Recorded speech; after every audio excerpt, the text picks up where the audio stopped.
Bradesco. Entre nós, você vem primeiro. Olá, boa noite. Boa noite. A Polícia Federal prendeu hoje na Grande São Paulo um empresário suspeito de chefiar um esquema de transporte de cocaína e lavagem de dinheiro. 35 milhões de reais foram bloqueados por ordem da Justiça. Polícia Federal, abre aqui. Foram cumpridos um mandado de prisão e 18 de busca e apreensão. 14 no estado de São Paulo e 4 no Ceará. O empresário dos ramos de estacionamento de veículos e da construção civil foi preso num condomínio de luxo em São Caetano do Sul, no ABC Paulista. Ele é apontado como chefe de um esquema milionário de transporte de cocaína e lavagem de dinheiro para o tráfico. Outras 10 pessoas são investigadas por participarem das transações que justificariam a origem do dinheiro. A Justiça mandou bloquear 35 milhões de reais de contas bancárias e sequestrar bens e imóveis dos investigados. Para chegar ao empresário preso hoje foram necessários 5 anos de investigações. Ele é apontado como chefe de uma quadrilha flagrada em 2019 com quase meia tonelada de cocaína em um helicóptero no interior de São Paulo. Na época, a aeronave havia pousado num matagal em Rancharia para reabastecer. A Polícia Federal já sabia que o helicóptero carregava cocaína no Paraguai e depois seguia para a capital paulista, onde a droga era distribuída. 5 pessoas foram presas naquela ocasião. O nome do empresário ainda não aparecia no esquema. Mais de 90% dos fuzis apreendidos no Rio de Janeiro no ano passado foram fabricados fora do país. A maioria nos Estados Unidos. A informação está num levantamento feito pelo setor de inteligência da Polícia Militar. O armamento é pesado, calibre de guerra. E não é difícil encontrar no Rio em flagrantes como este gravado pelo helicóptero da Record. Em plena luz do dia, fuzil a tiracolo, uma arma que se tornou comum nas mãos de traficantes e milicianos nas comunidades cariocas. O que se sabe agora é que a maioria dessas armas, segundo a PM, vem do exterior. O estudo feito pela Subsecretaria de Inteligência da Polícia Militar mostra que dos 492 fuzis apreendidos no ano passado no estado, 199 são de um único fabricante dos Estados Unidos. A pesquisa cita que as armas encontradas vêm de 9 países, como Turquia, República Tcheca, Alemanha e Israel. O estudo não aponta qual é o caminho feito até que esses fuzis parem nas mãos de criminosos aqui no Rio. Mas a pesquisa também mostra que boa parte desses armamentos não tem marca. Isso quer dizer que as armas chegam ao Brasil separadas por peças e depois são montadas por armeiros contratados pelo crime organizado.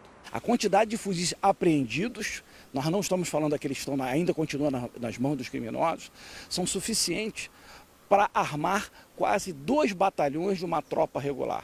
Entre os quase 500 fuzis apreendidos, ao menos 3 eram de calibre .30, capaz de derrubar até helicóptero. Pode ter sido um armamento desse tipo que atingiu no ano passado esta aeronave usada pela Polícia Militar. A bala atravessou a blindagem do helicóptero, mas ninguém foi atingido. Esse estudo foi compartilhado com a Polícia Federal e somente através de uma ação integrada das Forças de Segurança do Estado e Forças Federais conseguiremos superar esse desafio. Veja agora outros destaques do dia. Perícia confirma: carro de luxo que matou motorista de aplicativo estava em alta velocidade. Cachorro morre ao ser levado para a cidade errada por companhia aérea. Polícia identifica um dos criminosos que invadiram o sistema de pagamento da União. Presidente Lula diz que relação com o Congresso é boa. Na Malásia, choque de helicópteros no ar deixa 10 mortos. E como a tecnologia tem ajudado a Polícia de São Paulo na solução de crimes.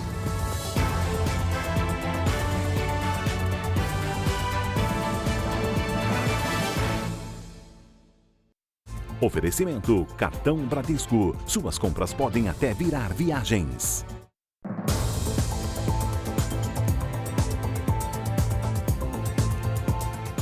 2 pessoas foram presas em uma operação da Polícia Civil de São Paulo, que investiga furtos e roubos de máquinas agrícolas. Notas falsas eram emitidas para que os criminosos não fossem parados em fiscalizações. O prejuízo é em torno de R$2 milhões. Máquinas caras que podem ser usadas em fazendas e também na construção civil. Apenas em 2022 foram 55 furtos no estado de São Paulo. O número de casos aumentou mais de 57% no primeiro semestre de 2023 em relação ao mesmo período do ano anterior. Hoje, a Polícia Civil fez uma operação contra uma quadrilha especializada no furto de tratores e retroescavadeiras. 2 homens foram presos, um em Minas Gerais e outro na capital paulista. Ainda havia algumas outras pessoas, vamos dizer assim, acima dele, né? Mas a função dele, a logística com que ele desempenhou, ele tinha uma função de destaque no grupo. A investigação teve início em dezembro de 2021, quando foram furtadas 4 retroescavadeiras em 2 municípios no interior de São Paulo. A quadrilha era dividida em 3 núcleos, um que atuava em Presidente Prudente, outro na capital paulista e outro em Minas Gerais. Os criminosos se mostravam interessados em terrenos no interior de São Paulo. Antes de fechar negócio, eles convenciam os donos a mexer no local. Assim, as máquinas eram locadas e depois furtadas. Enquanto isso, na capital, a quadrilha abria empresas de fachada para emitir notas frias. Com essas notas, conseguiam transportar os veículos sem serem barrados pela fiscalização. Até que as autoridades fiscais consigam entender que aquela empresa ela não é lícita, até aí já foram expedidas várias notas. E até aí foram onde os crimes ocorreram. As máquinas eram furtadas principalmente de madrugada e revendidas em Minas Gerais. A polícia acredita que 15 pessoas em 4 estados, São Paulo, Minas Gerais, Paraná e Bahia, faziam parte da quadrilha. Aproximadamente R$2,5 milhões de prejuízo, com maquinário alto valor, né? E tem retroescavadeira, escavadeira, tem aproximadamente 5 máquinas. As vendas para o Dia das Mães e o Dia dos Namorados devem aquecer a oferta de vagas temporárias de trabalho em todo o país. A alta deve permanecer no segundo semestre, com uma estimativa de 500 mil novas contratações. Na empresa de logística, o transporte de mercadorias acelerou em abril. O crescimento de 15% é resultado principalmente da entrega de presentes para o Dia das Mães. Para dar conta desse movimento, a empresa se preparou com contratações temporárias. São 96 funcionários extras admitidos desde janeiro. O André é um deles. Eu estava desempregado em casa e no momento só estudando, né? Procurando uma oportunidade de trabalho na área da logística, porque eu estudo logística. No primeiro trimestre, a oferta de empregos temporários cresceu no país. Foram quase 800 mil vagas, 6% a mais do que no mesmo período do ano passado. Além do Dia das Mães, o segundo trimestre tem outra comemoração, o Dia dos Namorados, que também movimenta a economia. As 2 datas devem garantir trabalho temporário para mais 500 mil pessoas. É um número bastante razoável, né? São 500 mil oportunidades de trabalho para quem estiver aí em situação de desemprego, para quem estiver procurando, né? Ou até para quem quiser agregar novos conhecimentos. O trabalho temporário é uma porta de entrada para um emprego efetivo. A indústria deve ser responsável por 45% das contratações. O setor de serviços, por 35%. O comércio deve abrir 15% das vagas e 5% serão em outros setores. A empresa de logística planeja continuar com os temporários que se destacarem. A intenção é efetivar em torno de 80% dessa contratação temporária, né, para o decorrer do ano, para as outras datas. O André se dedica para ficar de vez na empresa. Porque eu crescendo aqui, eu creio que eu crescendo, a empresa ela cresce junto. A polícia de Goiás pediu que o caminhoneiro suspeito de matar a esposa seja incluído na lista de foragidos da Interpol. Os peritos confirmaram hoje que o corpo encontrado no carro do casal, que estava desaparecido há mais de 40 dias, é da professora Fábia Cristina Santos. O carro foi encontrado na zona rural de Trindade, na Grande Goiânia. Um exame de arcada dentária confirmou a identidade, mas ainda não se sabe a causa da morte. A gente acreditava que pudesse encontrá-la viva. A última imagem do casal era do dia 9 de março, em um posto de Goiânia. O destino seria Quirinópolis, a 300 quilômetros da capital. Fábia iria se encontrar com parentes, já que o pai tinha morrido há poucos dias. Ainda no posto, ela mandou um áudio para a nora. Mas está aqui tentando abastecer ainda, acredita? Cerca de meia hora depois, uma mensagem foi enviada ao filho.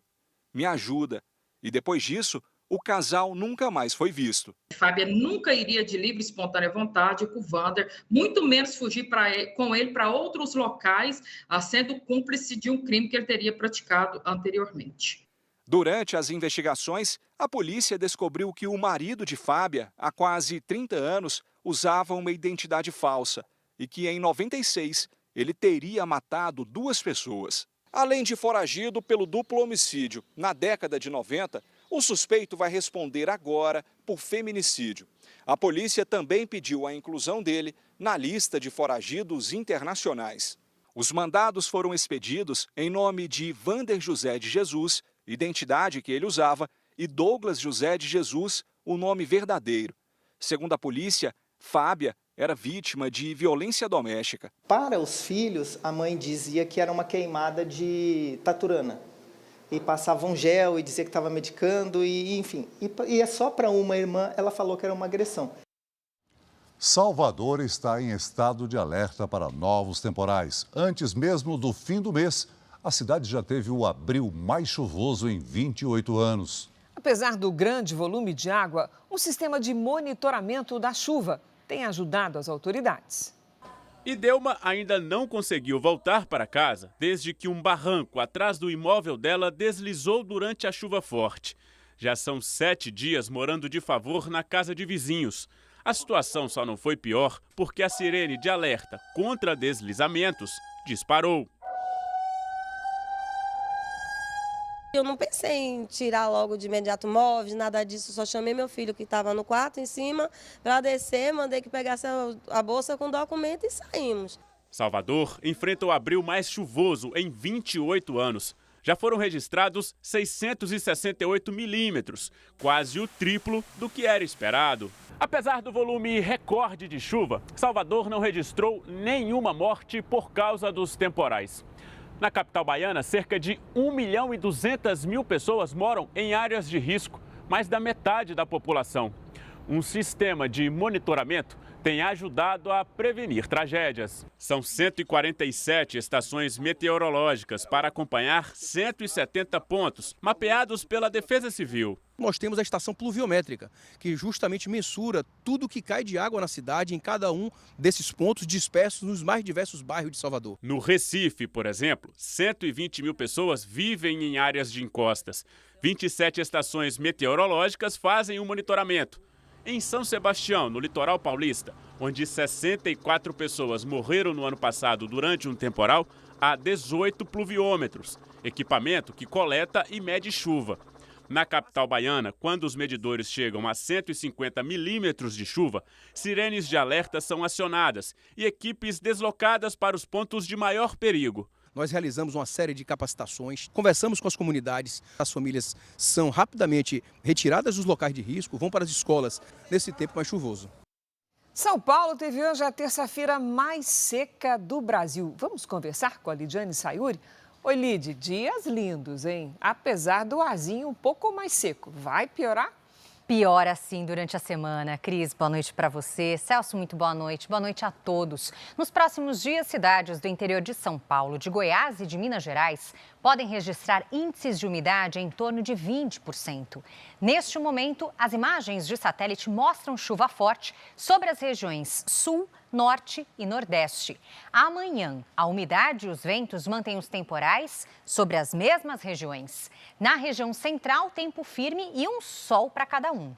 Rio de Janeiro, Vitória, Cuiabá e Campo Grande serão as capitais mais quentes do país. Os termômetros podem marcar até 36 graus. A capital mais fria desta quarta-feira será Porto Alegre, com 22 graus à tarde. São Paulo e Palmas empatam no calor, com 31. Em Brasília e em Porto Velho, 30. Em Salvador, até 29.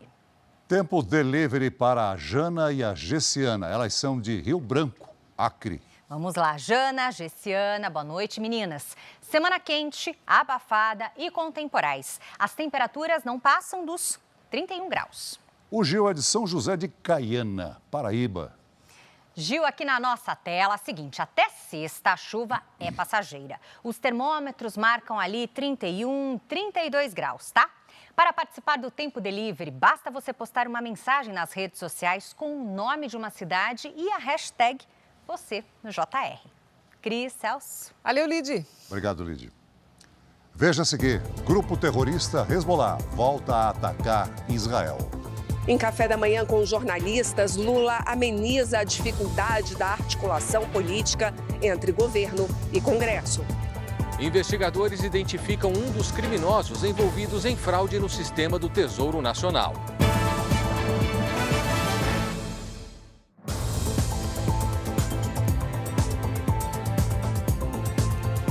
O presidente Lula participou hoje do primeiro café da manhã com jornalistas deste ano. Ele tentou amenizar os problemas na relação com o Congresso Nacional e voltou a criticar o presidente do Banco Central. O presidente Lula disse que não pensa em fazer uma reforma ministerial e que a relação do governo com o Congresso é boa. Afirmou ainda que as pautas de interesse do governo são aprovadas. Qual é a briga com o Congresso? Ou seja, a briga é o normal da divergência política no Congresso Nacional, que tem vários partidos políticos, que tem programa diferente.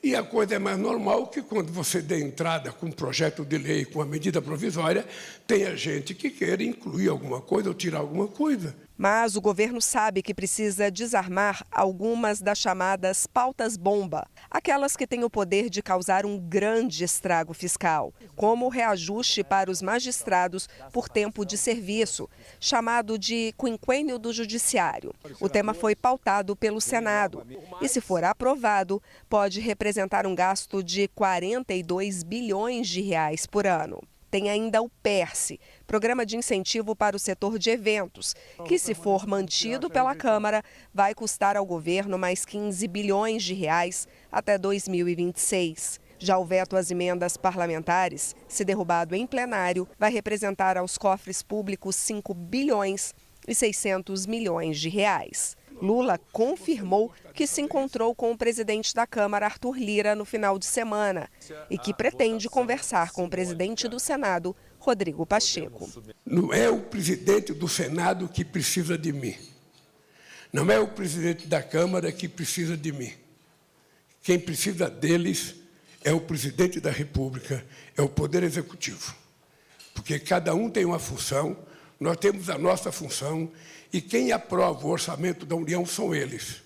Quem aprova os projetos de lei são eles. Durante a conversa com jornalistas, Lula também reclamou da taxa básica de juros, hoje em 10,75% ao ano, e voltou a criticar o presidente do Banco Central. O mandato de Roberto Campos Neto vai até dezembro. Esse país não pode ficar todo dia tomando susto de que o mercado não gostou disso ou não gostou daquilo. O mercado está ganhando muito dinheiro com essa taxa de juros. E tem que ficar claro para a sociedade. Quem já conviveu com Roberto Campos 1 ano e 4 meses, não tem nenhum problema viver mais 6 meses. A prorrogação do programa de ajuda ao setor de eventos foi aprovada agora à noite na Câmara dos Deputados. Daqui a pouco nós teremos mais detalhes direto de Brasília. O grupo terrorista Hezbollah voltou a atacar Israel nesta terça-feira. Já na fronteira da faixa de Gaza, o exército israelense alertou os moradores para deixarem a zona de conflito. O exército orientou os moradores de 4 regiões do norte do território a se abrigarem em áreas mais seguras, longe da zona de combate. Em Israel, as sirenes soaram em cidades do sul, como Sderot, por causa de novos ataques com foguetes da Jihad Islâmica, grupo terrorista aliado ao Hamas. O exército divulgou este vídeo que mostra o momento em que um carro foi atingido por um bombardeio. No veículo estavam 2 integrantes do grupo terrorista Hezbollah e um deles seria o responsável pela defesa aérea. Em resposta, o grupo lançou um ataque com drone contra bases militares próximas à cidade israelense de Acre, que fica a 110 quilômetros de Tel Aviv. Foi o ponto mais distante da fronteira atacado pelo grupo terrorista desde o início da guerra, há 6 meses. Segundo o Exército, as sirenes soaram e 2 drones foram interceptados. Não houve relato de danos. Dezenas de milhares de pessoas foram retiradas de cidades dos 2 lados da fronteira por causa do receio de confrontos ainda mais intensos na região. Ainda sobre o conflito entre Israel e Hamas, o presidente Lula assinou hoje uma declaração conjunta do Brasil com 15 países. O documento pede a libertação imediata dos reféns mantidos pelo grupo terrorista Hamas desde outubro do ano passado. A carta também apela por uma trégua na guerra. Estados Unidos, Alemanha, Reino Unido e França estão entre os países que assinaram o documento. Veja ainda hoje, helicópteros se chocam no ar durante treinamento na Malásia. 10 pessoas morreram. A tecnologia que ajuda a Polícia Civil de São Paulo a desvendar crimes. Companhia aérea admite que falha operacional pode ter causado a morte de cachorro em voo.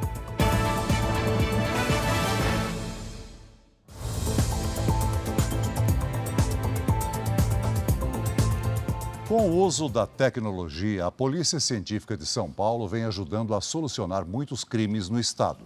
Tomógrafos e scanners 3D são algumas das ferramentas usadas no laboratório forense. Eles bem que poderiam ser chamados de artistas. Reconstituem rostos, cenas e lugares que ajudam a desvendar crimes. Na juventude, o Tiago era colorista de histórias em quadrinhos. Hoje, o escrivão de polícia ainda trabalha com as cores, mas na reconstrução facial e ajuda a mostrar a partir de retratos em branco e preto a aparência que teria uma pessoa desaparecida há 10, 20 ou 30 anos. Basta uma tomografia para montar o quebra-cabeça. O crânio de um corpo mutilado ganha rosto e, com o auxílio do DNA, uma identidade. Foi assim que os peritos chegaram ao nome do motorista Álvaro Pedroso, encontrado morto em São Paulo há 10 anos. Quando vem para a gente o retrato falado, já é um caso que eles já tentaram de tudo e não conseguiram nada. Para fazer um retrato falado, a vítima de um crime precisa ter visto o rosto do criminoso. Mas e quando as pessoas só viram partes desse rosto? Para quem trabalha com arte forense, isso é um pesadelo. E o Tiago já passou por isso. Foi em 2019, em Pitangueiras, cidade a 360 quilômetros de São Paulo. Um homem estuprou 8 mulheres, sempre com o rosto parcialmente encoberto. Juntei ali quem viu o rosto, quem viu o olho, quem viu o nariz e fui montando. Divulgaram o retrato falado, chegaram no suspeito e foi confirmado que era ele através do exame de DNA. A tecnologia também permitiu que os peritos conseguissem recriar o cenário do massacre de Paraisópolis, em São Paulo, em 2019. 9 jovens que estavam num baile funk morreram asfixiados. Policiais militares entraram na comunidade e encurralaram as vítimas num beco sem saída. Com um scanner 3D, os peritos fizeram medições e simulações que não seriam possíveis no local das mortes. Nesse caso, Paraisópolis, se fossem lá para o local, fazer uma reprodução lá no local, vocês iam precisar de quantas pessoas? Num caso como esse, no mínimo umas 1.000, 1.500 pessoas, para a gente conseguir chegar perto do que seria uma visualização no momento do baile, que se estimava ter mais de 5.000 pessoas. No mês que vem, a Justiça deve decidir se os PMs vão a júri popular. Mas em pelo menos um caso, a perícia conseguiu anular o resultado de um julgamento. Sofia Najar, de 4 anos, morreu asfixiada por um saco plástico em 2015. O pai alegou que ela provocou a própria morte e foi condenado a menos de 2 anos por homicídio culposo, sem intenção de matar. Mas a partir de uma tomografia, os policiais recriaram o corpo da menina em 3D e conseguiram demonstrar que a criança não poderia ter provocado a própria morte. Um novo julgamento ainda não foi marcado. A polícia de São Paulo investiga a morte de um cão transportado por uma companhia aérea. O animal deveria ter ido para o Mato Grosso, mas foi parar em Fortaleza depois de uma falha operacional da empresa.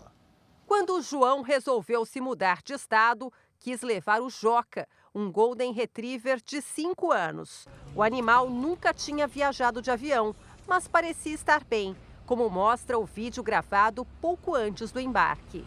O médico veterinário alegou que ele estava apto para poder viajar e 100% saudável nessa viagem de 2 horas até Mato Grosso. E ele estava muito bem, ele estava quietinho, ele tinha deitado na hora que ele deitou, que ele entrou na caixa, e eu vi ela lacrando só. Aí ele foi embora. João partiu do aeroporto de São Paulo em Guarulhos, com destino à cidade de Sinop, em Mato Grosso. Mas o cão foi embarcado para Fortaleza, no Ceará. O tutor foi orientado pela companhia a retornar a São Paulo. Joca também viajaria de volta. Foram quase 12 horas separados. A companhia aérea informou que, em Fortaleza, uma equipe se encarregou dos cuidados com o animal. E ele foi embarcado de volta a São Paulo. Mas logo depois do pouso, aqui no aeroporto, em Guarulhos, funcionários constataram que o cão estava morto. A família do tutor registrou um boletim de ocorrência por maus tratos. O laudo com a causa da morte deve ficar pronto em até 30 dias. Este vídeo mostra o momento em que João reencontra o animal de estimação, já sem vida, no Aeroporto Internacional de São Paulo. Aí eu saí correndo, eu entrei na área deles, o segurança me puxando, não queria que eu entrasse, aí ela falou para deixar. Aí eu vi ele na caixa, todo molhado. Uma portaria da Agência Nacional de Aviação Civil autoriza o transporte de animais em voos, mas cada companhia aérea estabelece critérios próprios. A companhia disse que lamenta o ocorrido e se solidariza com o tutor.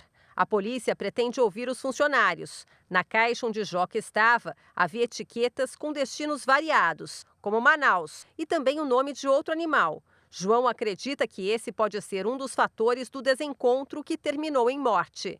Eles têm que ter a responsabilidade igual eles têm a responsabilidade de alguém dentro de um avião. E não é justo ele morrer daquele jeito. Um dos responsáveis pela invasão ao sistema financeiro do Tesouro Nacional já foi identificado. Então vamos até Brasília para saber dos detalhes com Luiz Fara Monteiro. Oi, Fara, boa noite. Que ousadia, né, Cris? Boa noite para você, para o Celso e a todos que acompanham o Jornal da Record essa noite. A investigação do governo apontou que os suspeitos tentaram desviar pelo menos R$3 milhões e 500 mil reais. E uma parte do dinheiro já pode ter sido enviada ao exterior. O valor total transferido ainda não foi confirmado pelo governo. A investigação apontou que suspeitos usaram números de CPFs para fazer repasses. As invasões ao CIAF, sistema do Tesouro usado para os pagamentos do governo federal, começaram a ser identificadas em 5 de abril.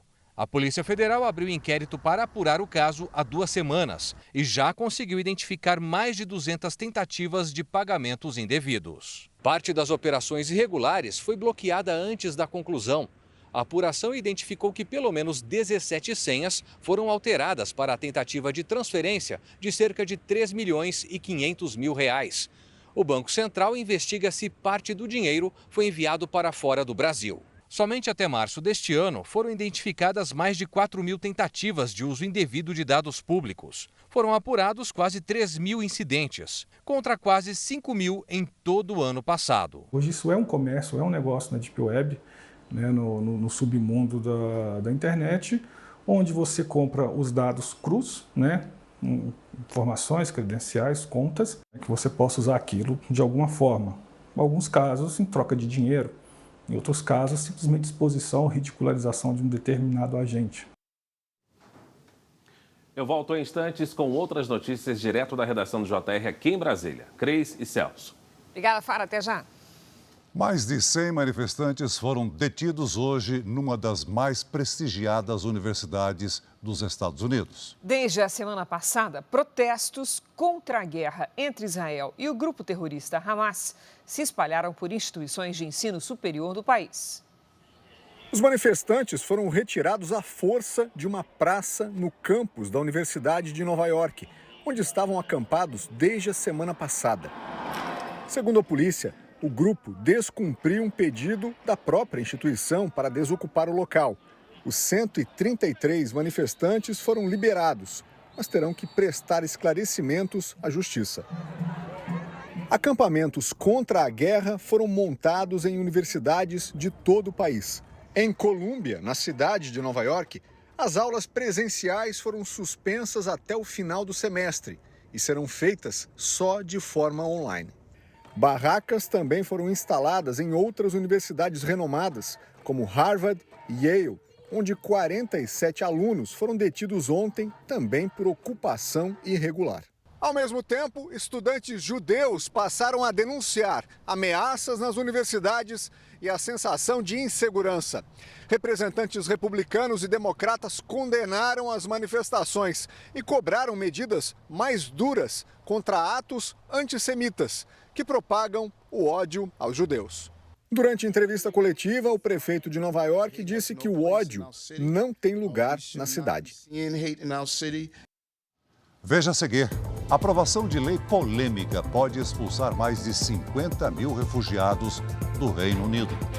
Polícia Militar de São Paulo conclui que PMs falharam ao atender ocorrência de acidente que matou o motorista de aplicativo. Revelação de futebol do Botafogo é afastado do clube depois de ser acusado de agredir a ex-namorada. –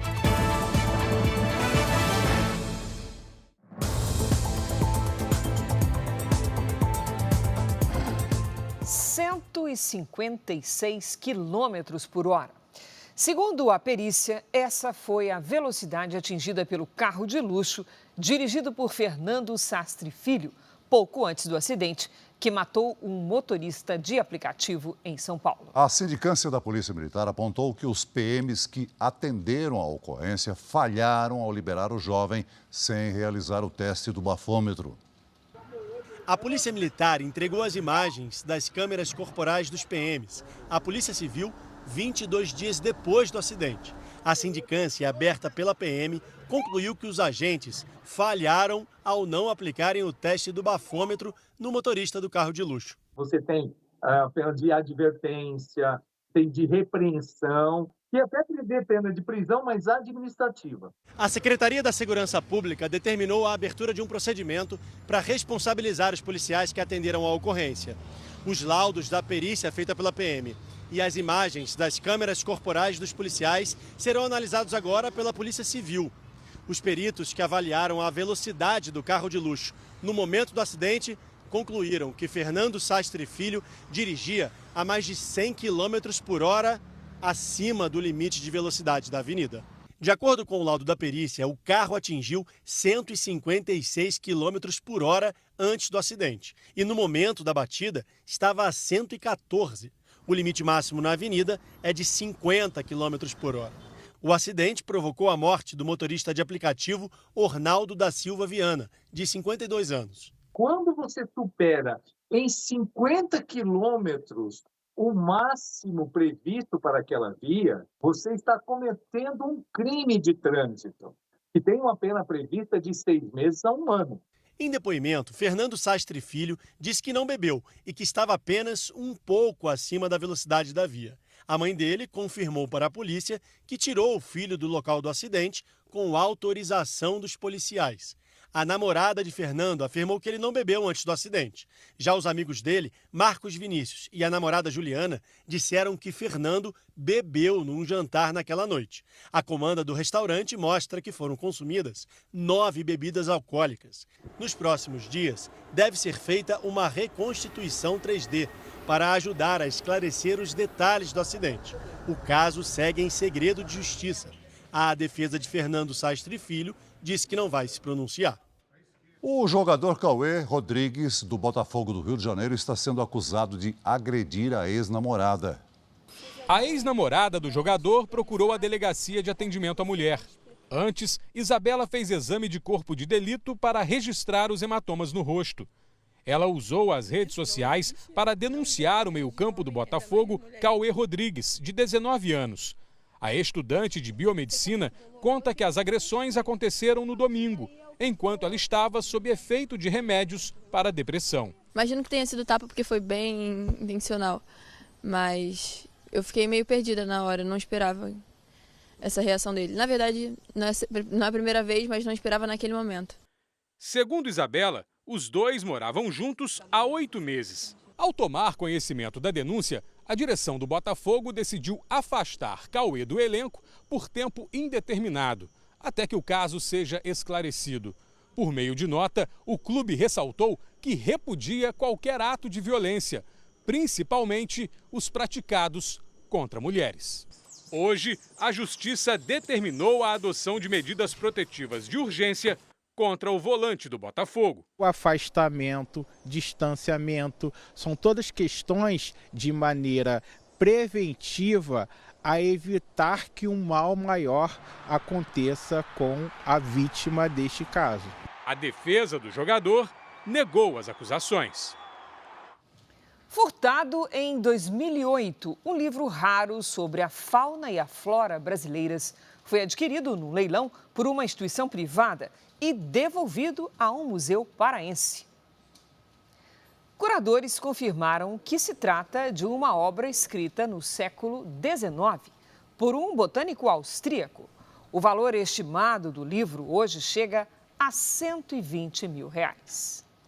A Câmara dos Deputados aprovou agora à noite a prorrogação do programa de ajuda ao setor de eventos. Então vamos retomar o contato com Luiz Fara Monteiro em Brasília. Fara. Celso, é o programa emergencial de retomada para o setor de eventos, chamado de PERSE, criado ainda na época da pandemia. O repórter Tiago Nolasco acompanhou a votação e traz informações ao vivo. Tiago, boa noite. Oi, Fara. Boa noite para você, boa noite a todos. A proposta foi aprovada por ampla maioria, já que hoje à tarde houve um acordo entre os líderes partidários e o Ministério da Fazenda.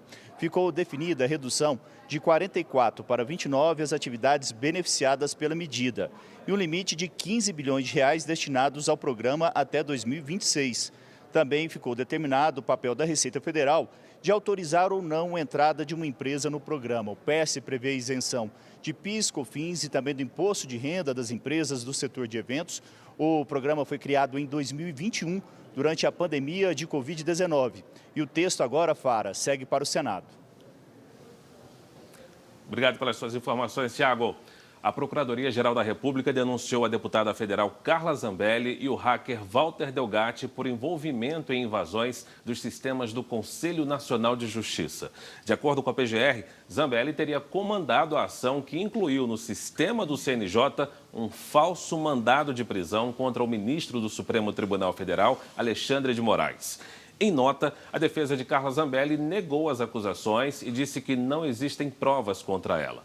O advogado de Walter Delgatti reafirmou que o hacker invadiu o sistema por ordem de Zambelli.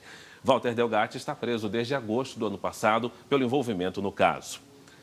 Eu fico por aqui, você segue com o JR direto da redação em São Paulo. E para acessar mais notícias de Brasília, é só digitar r7.com. Celso e Cris. Obrigado, Fará. O ex-diretor de um jornal americano depôs hoje no julgamento do ex-presidente Donald Trump em Nova York. David Pecker é uma das testemunhas de acusação. O ex-diretor do tabloide sensacionalista National Enquirer teria ajudado a intermediar um acordo para comprar o silêncio de uma atriz de filmes adultos, com quem Trump teria tido uma relação extraconjugal. O ex-presidente é acusado de falsificar documentos para tentar ocultar o suposto suborno. Ele nega as acusações e diz que sofre uma perseguição política. 5 pessoas morreram hoje ao tentar atravessar o mar para chegar ao Reino Unido. Entre elas, uma criança. Durante a madrugada, o parlamento britânico aprovou uma lei que permite ao governo enviar imigrantes ilegais para a África. Mais de 100 pessoas estavam a bordo de um bote inflável no momento em que os voluntários chegaram. A embarcação improvisada tentava cruzar o Canal da Mancha, mas a poucos metros da costa o motor parou. A tragédia aconteceu horas depois do Parlamento do Reino Unido aprovar uma polêmica lei de imigração. O governo agora tem autorização para enviar para Ruanda, na África, os refugiados que entraram ilegalmente no Reino Unido desde 2022 para pedir asilo. A estimativa é que mais de 52 mil pessoas estejam nessas condições. Em troca, o governo de Ruanda vai receber cerca de 370 milhões de libras ao longo de 5 anos, o equivalente a 2 bilhões 360 milhões de reais. Parte das acomodações já está pronta para abrigar os imigrantes. O primeiro-ministro britânico disse que os primeiros voos vão partir até julho. O governo do Reino Unido espera que a lei desestimule estrangeiros a se arriscarem em pequenos barcos para chegar ao território britânico, uma vez que eles serão levados para a África. Já a oposição afirma que, além de ir contra uma decisão da Suprema Corte do país, a lei acaba com as proteções legais de um dos grupos mais vulneráveis do mundo. Segundo o Alto Comissariado das Nações Unidas para Refugiados, a medida estabelece um precedente perigoso de repercussão mundial. Globally. 2 helicópteros bateram em pleno voo durante um treinamento na Malásia. 10 pessoas morreram. O acidente aconteceu em uma base naval durante um ensaio para uma apresentação. O exercício envolvia diversos helicópteros. Depois da colisão em pleno ar, as aeronaves caíram em um centro esportivo. Todos a bordo morreram. Os helicópteros seriam utilizados na comemoração dos 90 anos da Marinha da Malásia. As causas do acidente ainda são investigadas. 3 aterros sanitários construídos no agreste sergipano são alvos de ações na justiça. Existe a suspeita de corrupção na concessão do licenciamento ambiental. O Ministério Público de Sergipe afirma que as licenças foram liberadas, mesmo com diversas irregularidades ambientais. Na zona rural da cidade de Itabaiana, 4.700 moradores são vizinhos de um aterro sanitário. O tamanho do lugar equivale a 52 campos de futebol e tem capacidade para receber 3.000 toneladas de lixo por mês. Esse lixo todo, que fica a céu aberto, vem da coleta feita na capital Aracaju, com 600 mil habitantes, e também cidades vizinhas.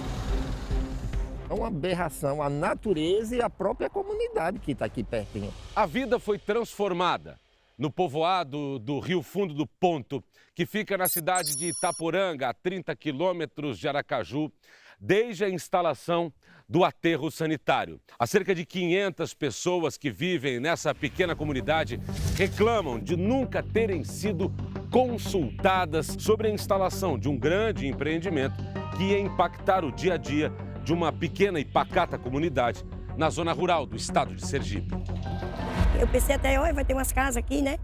Só que não era casa, era... Depois a gente descobriu que era um aterro sanitário. É uma área de 20 hectares, aproximadamente 18 campos de futebol. O lugar pode receber até 6.000 toneladas de lixo por mês.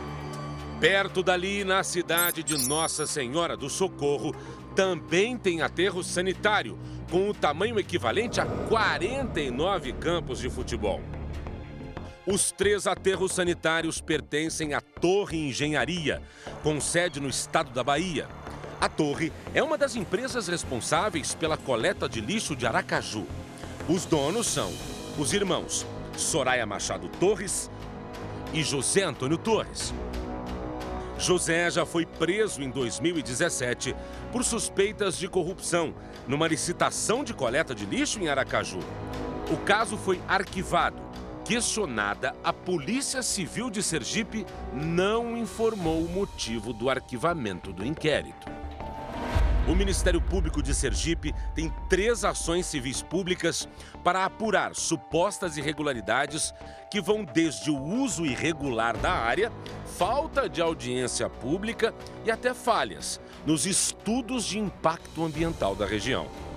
Só o aterro em Itabaiana conseguiu, em 30 dias, uma licença emitida pela ADEMA, a Administração Estadual do Meio Ambiente. A chamada licença prévia foi dada no dia 27 de novembro de 2020, a de instalação um mês depois. Na época, a ADEMA era comandada por Gilvan Dias, que é suspeito de ter recebido dinheiro para autorizar a construção dos aterros. Ele foi indiciado por corrupção e improbidade administrativa. O processo ainda não foi julgado. O suposto favorecimento da empresa Torre é investigado também pelo Tribunal de Contas de Sergipe. A então diretora da Empresa Municipal de Serviços Urbanos de Aracaju, Lucimara Dantas, teria aprovado reajustes de 80% nos contratos com a Torre. Segundo o TCE, esse índice deveria ser no máximo de 20%, ou seja, o acumulado da inflação durante os 4 anos de convênio entre o Estado e a empresa. O Tribunal de Contas considerou os valores aprovados exorbitantes. Questionamos o TCE sobre essa investigação e não tivemos retorno. O atual presidente da ADEMA, George da Trindade Góes, afirmou que os aterros serão fiscalizados, mas não quis dizer quando. Evito dizer quando nós vamos começar, porque eu não quero que ninguém prepare. Esse ambientalista afirma que a construção de um aterro sanitário em áreas rurais, como no agreste de Sergipe, a obra não poderia ter sido liberada. Se você descumpre o zoneamento, é como você construir uma casa onde não se pode construir uma casa. Jamais você pode admitir essa mistura, esse mix inadequado de lixo, tratamento de lixo, com uma área que seja uma área com vocação agrícola. Na sede da ADEMA, em Aracaju, procuramos por Lucimara Dantas. Ela não estava e também não atendeu nosso contato. Gilvan Dias e os responsáveis pela empresa Torre também não atenderam nossos telefonemas. Mas era bom se eles fizessem uma casa própria lá, para eles morar lá vizinho, para eles sentirem o fedor que é. Essa edição termina aqui, à 00:30 tem mais Jornal da Record. Fique agora com o segundo episódio da 10ª temporada de Reis, A Decadência. E logo depois de Gênesis, você acompanha o reality A Grande Conquista. Não perca! Ótima noite para você. Boa noite.